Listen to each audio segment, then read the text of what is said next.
Our dreams inconsistently conform to reality. Our pursuits are riddled with obstruction that keep us from what we want. And yet, as Pascal said in the 1600s in France, man wishes to be happy and only wishes to be happy and cannot wish not to be so. It is ingrained in us to be happy and look for it. One way that we do this is through religion.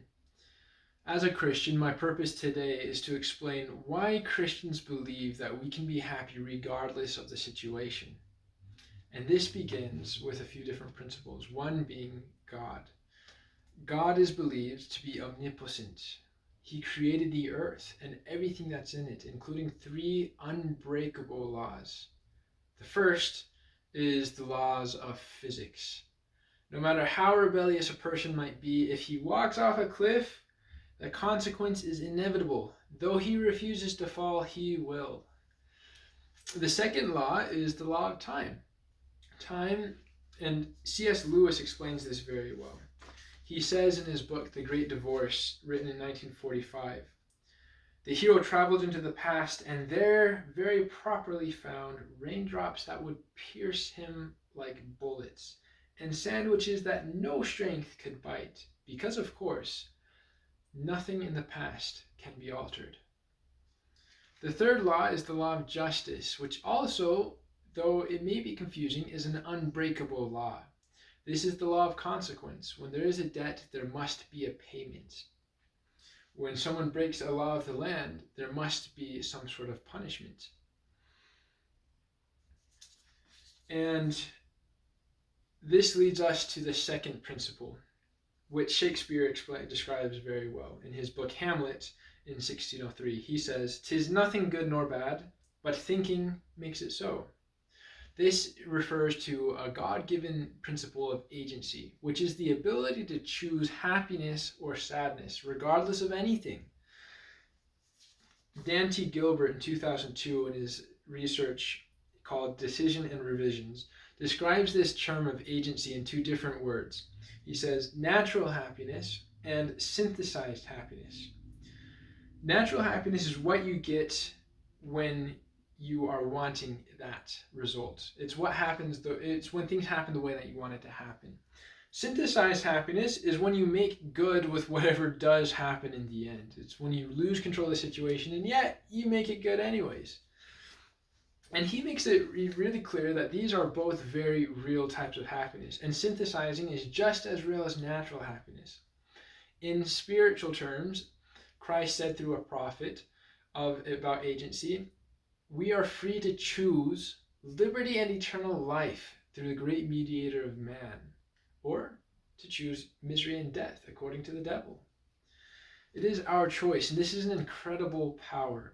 Yet, what may be confusing to many is to look at the statistics of the happiness among the saints.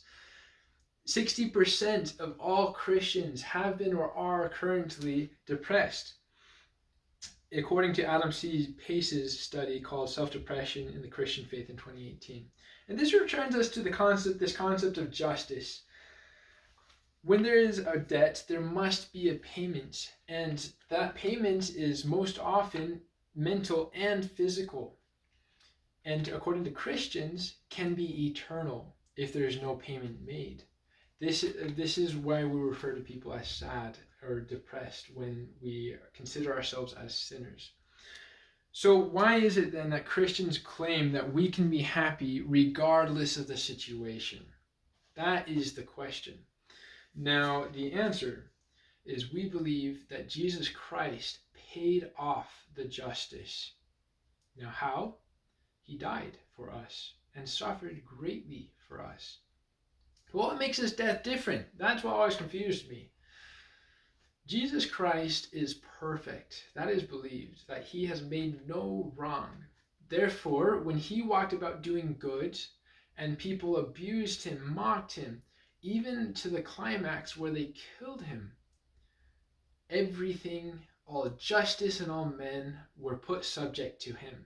Still today, when we commit sin or when we break laws, we become subject to him. As Paul said soon after the death of Christ, right here. For if, when we were enemies, we were reconciled to God by the death of his Son, much more then, being reconciled, we shall be saved in this life. When Christ died for us and we were put subject to him, he gave us agency, the ability to choose if we wanted to follow him, the great mediator of man, as we said before, and choose happiness, or to choose sadness and death according to the devil. This is why Christians believe that we can be happy. Our payments have been paid. Though we suffer in many different physical ways, we can choose to make the best of it because Christ promises us, in return to our compliance to him, joy and happiness. How that joy is manifested is very individual. But I will finish now by quoting Paul once again, which he also wrote in the same chapter after the death of Christ. When we were without strength, in due time, Christ died for the ungodly. But God commendeth his love toward us, in that while we were yet sinners, Christ died for us.